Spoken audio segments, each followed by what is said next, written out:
When you travel into the Min Mountains of the Qinghai Tibetan Plateau, you will see interesting architecture rising from the canyons.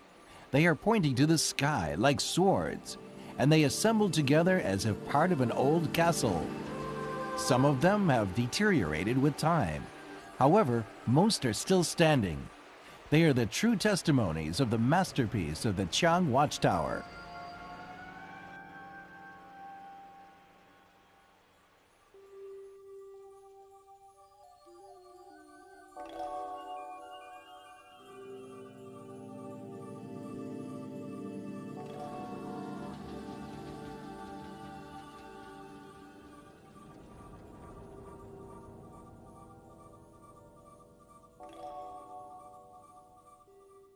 三个建筑起源，一个就是木帐，就帐篷；一个就是斜居窑洞；三一个就是橄榄，就是我们上说的吊脚楼。在我们羌族的建筑里面，都全面的浓缩的把它反映出来了。这是一个非常伟大的、非常罕见的原始遗址。我们说它是中国建筑的活化石，就是因为它全面的浓缩了这个建筑体系。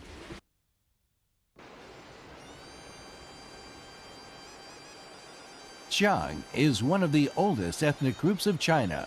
Its population is close to 200,000. The ancestors of Qiang were from a nomadic tribe inhabiting the northwestern region. In 1038, the organized Qiang from Gansu and Qinghai founded the powerful Xisha dynasty.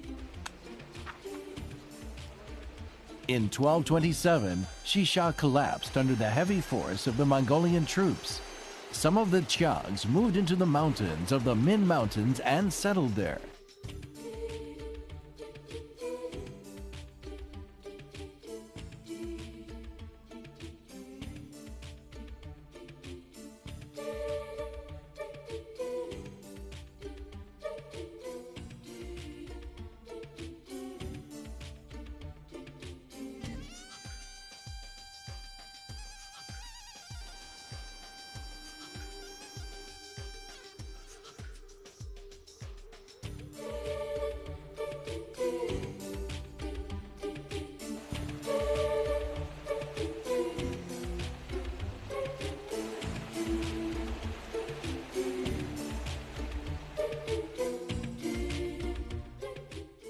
他到了岷江河谷之后，他都面临着两大压力，一个就是汉族那个大明族对他的压力，另一个就是另外一面藏族对他的压力。那两大民族对他的压力，加上他从北方来，他和各地人打仗之后站稳了脚跟之后，他就逐渐的融化了当地的土著，就是冉人和农人，他是两个部落，我们统称冉农人，也统称冉农民族。同化了之后，有的可能冉农都迁走了，有的不迁走的都同化了，都融入羌民族的这种民族体系了。在这个过程之中，但是还是面临着强大的其他民族的压力。在那种民族的压力之下，他首先必须自保，自保的话，他必须要建立自己的防御体系。The Qiang compound is usually set up by tens of families. Rising up high and low, they are pretty much in good order. The height of the buildings is related to special functions. For instance, there are many holes in the highest watchtower. Once there is danger, a fire was lit on the tower and the whole village was alerted to the siege of war. The ancient Qiang lived under rough conditions. Thus, all the buildings had military defense functions so that the Qiang could survive.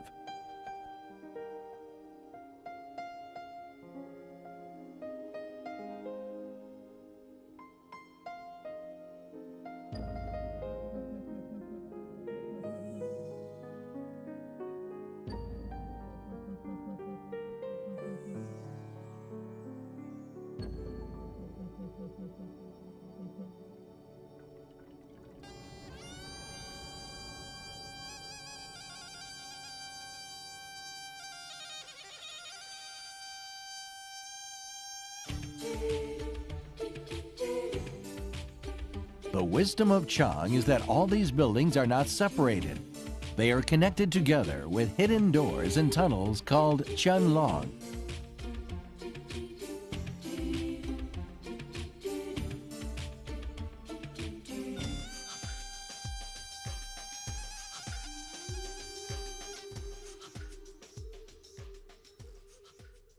You could lift a section of the floor in each house and enter a hidden path. In these hidden paths, there were holes to observe and shoot at, if necessary, the enemies. The Qiang could evacuate the women and children first and then fight back the invaders.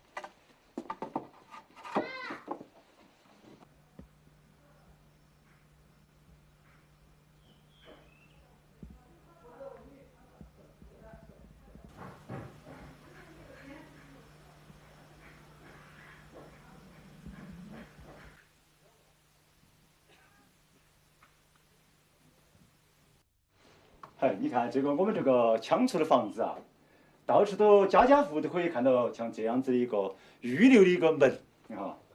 如果有什么紧急情况的时候，我们可以把这个石头搬掉，把石头取掉，就可以到另外一户去了。另外一户呢，有什么事情呢，也可以从那边搬掉过来了。所以这个房子呢，它的防御功能是非常的完备。你看嘛，这个不但层层与碉楼相通，而且户户相通啊。我们现在里头还有个暗道，你们就从过来看。这个暗道呢，这个暗道是啥？这个原来打仗用的。这个有个碉楼呢，碉楼底下有个暗道，一到了各个走进通到大河边去了这个。The watchtower, the Qianglong, and the houses formed a complicated street map. The streets are winding, irregular, with the narrowest section only allowing one person to sidle through. All the walls by the streets are with holes for shooting, and some of the streets are dead ends, with steep stone walls on both sides, to make them a no-escape alley trap for the invaders.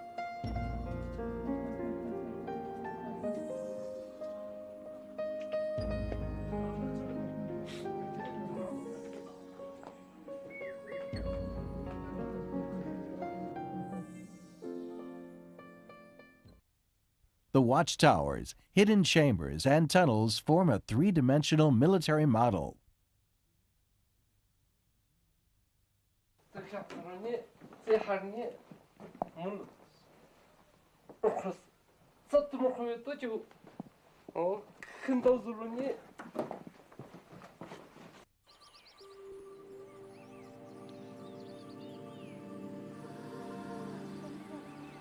The watchtowers are scattered among the mountains, while the terraced fields lie at the foot of the watchtowers. They form a beautiful picture of the village and a demonstration of the Qiang, who loved life and yet they were not afraid of wars.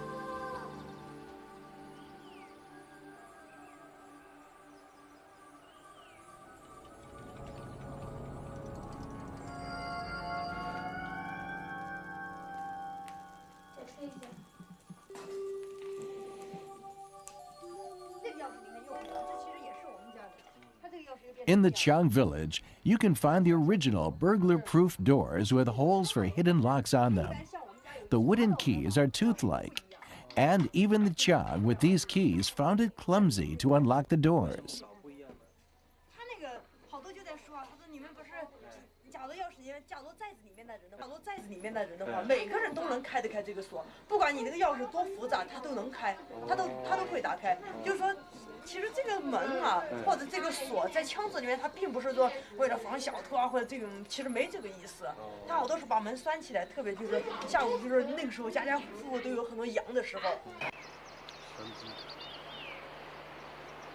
In the Qinlong of the Qiang, the ground floor is the barn for the livestock, and the top floor is the pantry. The middle level is the living sector.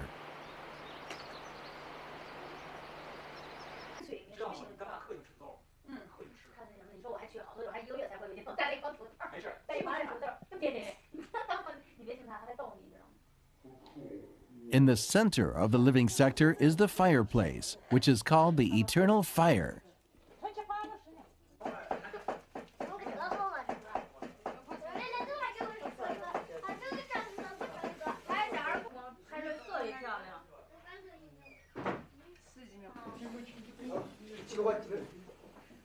Since the Qiang live in a high altitude, humidity and cold weather make the fireplace essential for every household. There is a hanger above the fireplace for cooking.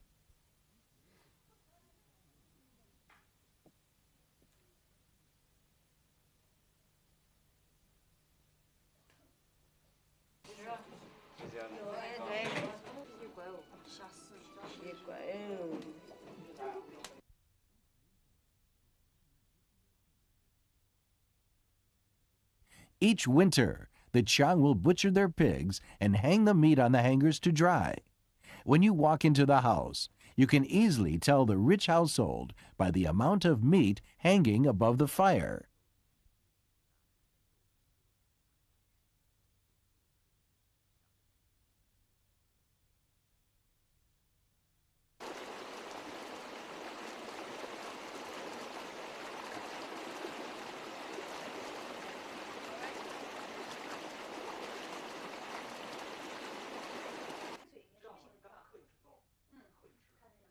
In the houses, you can find a supporting pillar in the middle of the room.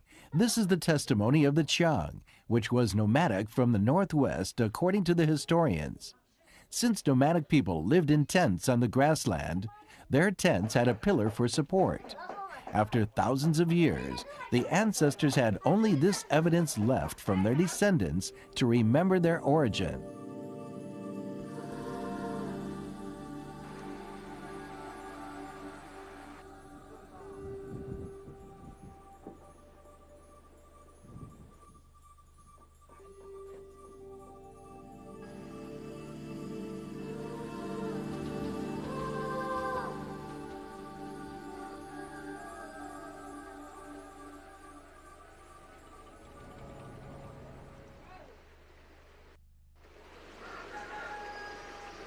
Walking up to the top of the tower, you will reach the patio where there are hangars under the roof, a place for storage.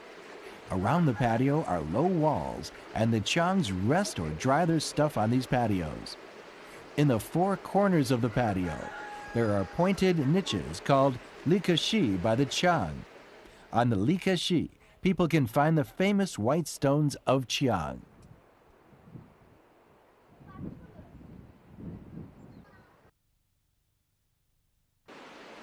The Qiang believe in many gods. They believe all the things in nature have spirits. There are no temples.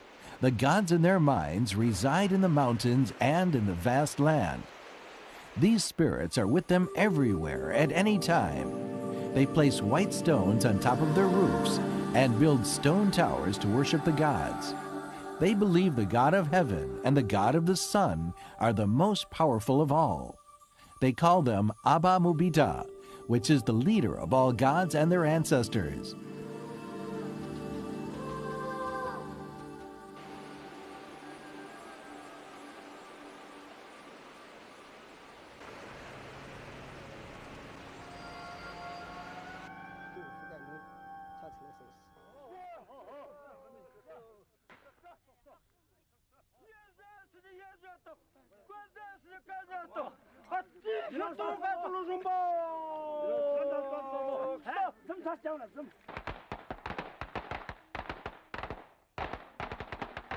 In the legend, on their migrating journey from the northwest to the south, they were strongly resisted by the Geji people. At this crucial moment, the God of heaven appeared and taught them to use the white stones to defeat the Geji people. That's why the Qiang believe only Abba Mubita can rule everything. Represented by the white stone, the gods are worshipped on top of the lekashi. The god of the earth, the god of the mountain, and the god of the trees have their own individual responsibilities to protect the Qiang from all aspects of life.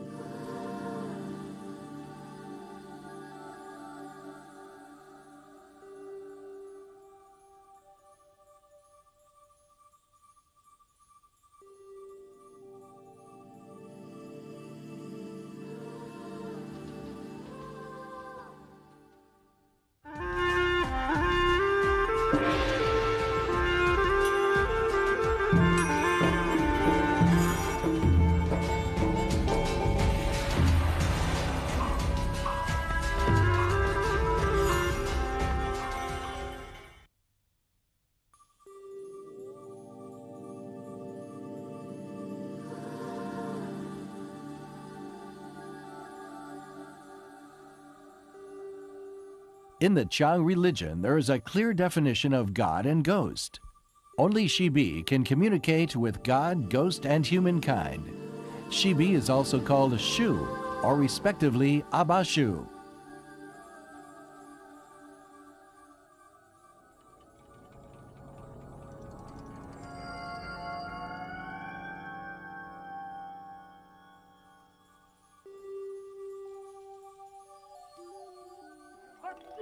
No temples and no organizations. They are just like normal people. They can get married, they work, and they host all religious ceremonies such as marriage and funerals. In the history of Qiang, the Shu is the master of all religious doctrines. They master the history, culture, science, technology, medicine, and arts. They deliver the God's message through the leather drum in their hands. Legend has it that once during the migration, the tree barks that were engraved with all the knowledge were eaten by the sheep. The head of the tribe was furious, and he ordered the killing of the sheep. Ever since then, the Qiang had lost their written language.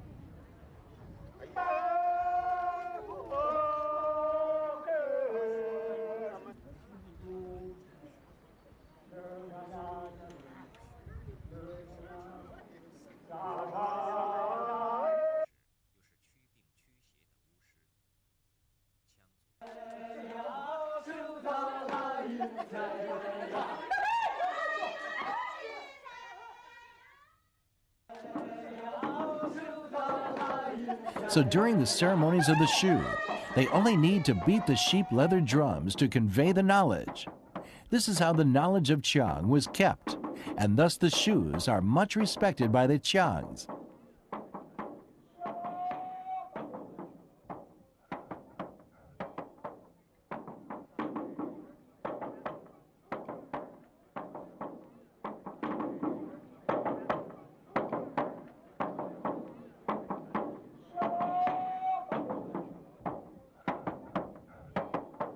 它传承文化，所以至今，那么这种人他受到社会的尊重。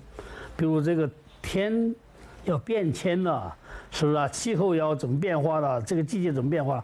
这个也是一种掌握的一种天文历法啊。他知道这个东西，他会算，那观天下他会算啊。那么这个就是说他的文化从他这传承下来。 The Shibis of Qiang are not chosen from the family. They are chosen by the older Shibi after careful observations. Eventually, they emerge from the normal young men.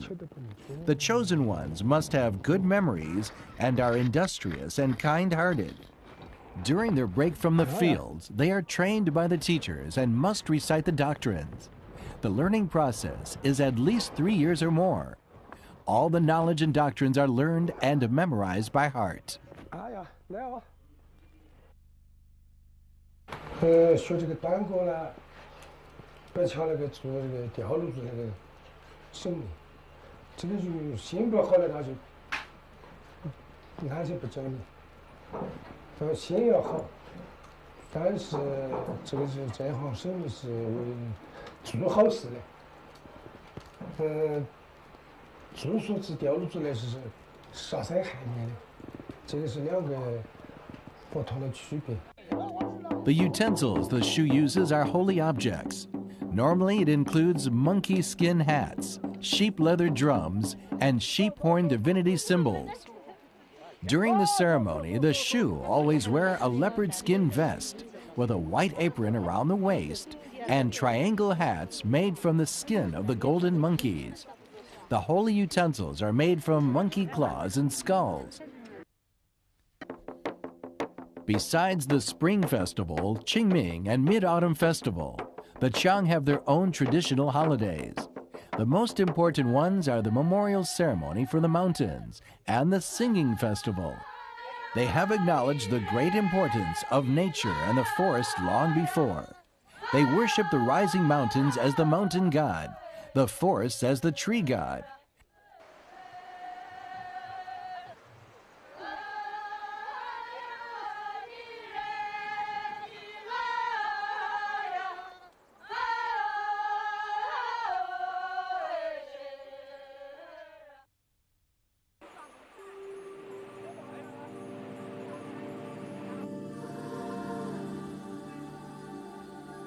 The Qiang have lived for generations in the forests, which are still beautiful and well preserved.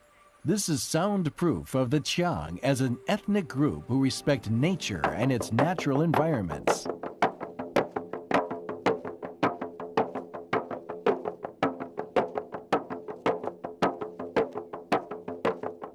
The singing festival is called Waer Wuzhu in Qiang. This is the festival for the goddess.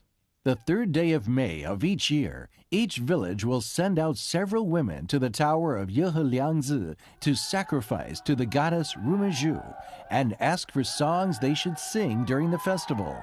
That's why it is called the Singing Festival. The goddess Rumizhu is the master of marriage, love, and birth. She is the saint mother of the Chung women.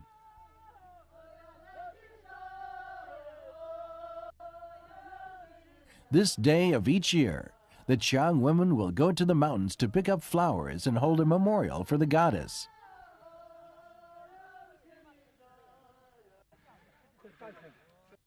At the beginning of the festival, people bring goods and gifts and then hike up the mountain.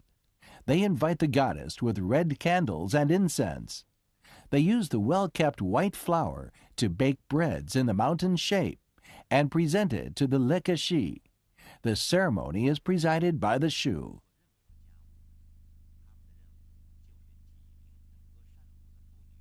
At the end of the ceremony, they will sacrifice sheepheads and alcohol for the goddess Rumizhu.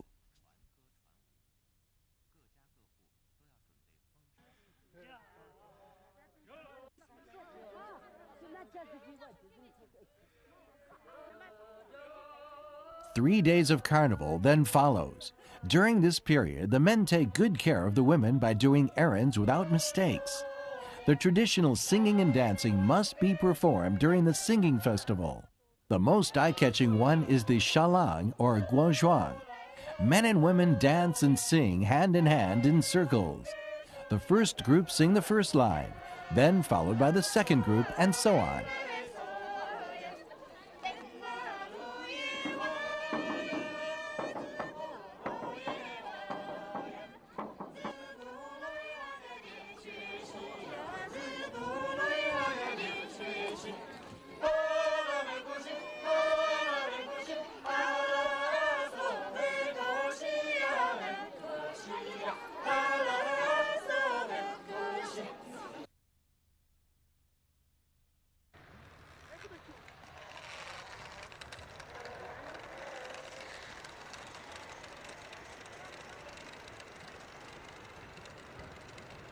The Qiang people invented the suspended walkways thousands of years ago. This was a means of communication for the Qiangs with the outside world. However, in the deep mountains, you can still find narrow paths with rough conditions. The mountain tops are still covered with ice, but in the valleys, spring has sprung.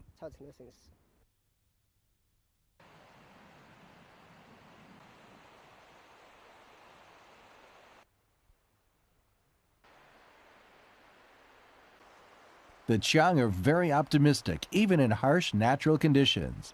This optimism is visualized on Qiang women's dress.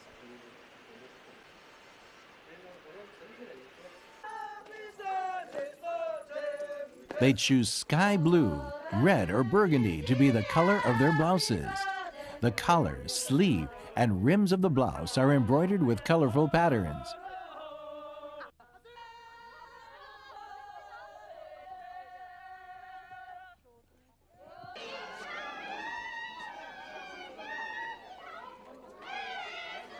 The hair of the Qiang women is usually wrapped in a blue color fabric.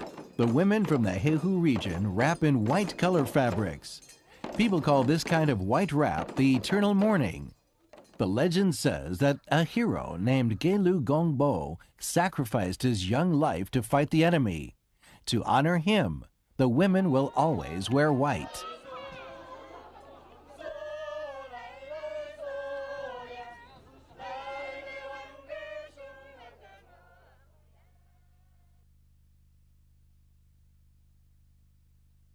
Qiang women are very skillful. No matter how busy they are in the fields, they will always find time to embroider. The embroidery always includes flowers and animals, which are a part of their daily lives.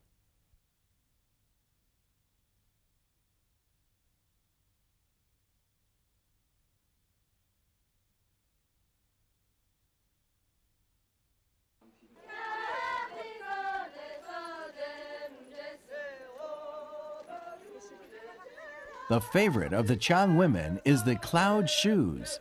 It is said that there was a poor but handsome young man who was admired by a carpfish. It loved him so much that it turned itself into a girl and married the young man who was a shepherd. She used the clouds from the sky to make shoes for the barefooted young man to make him more comfortable in the fields. This tradition is carried on until today. When it is time for the grown-up girls in the village to get married, the first thing they do is to make the cloud shoes for their grooms.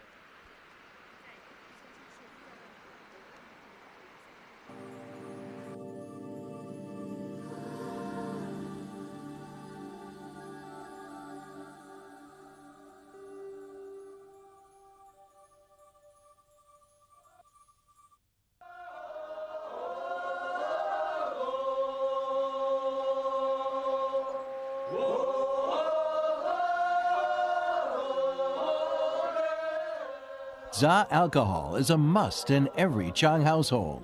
Every family can make it, which is made from wheat or corn. After the grain is boiled, the liquid is set off to cool before it is put into a big iron pot covered with cotton to ferment. Then it is transferred to a ceramic jar and kept. When drinking Za alcohol, you put a few bamboo pipes into the jar. The elderly drink first, then followed in the order of age.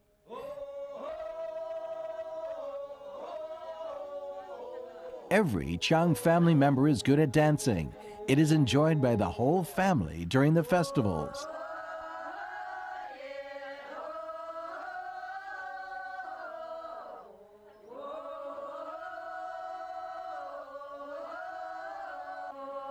The highest honor bestowed on guests of the Qiang is to receive their guests with a feast of 27 dishes. First, 9 small plates, then 9 big plates, and finally 9 big bowls. All the food in the plates and bowls are the best in the household. This reminds us of their ancient nomadic lifestyle.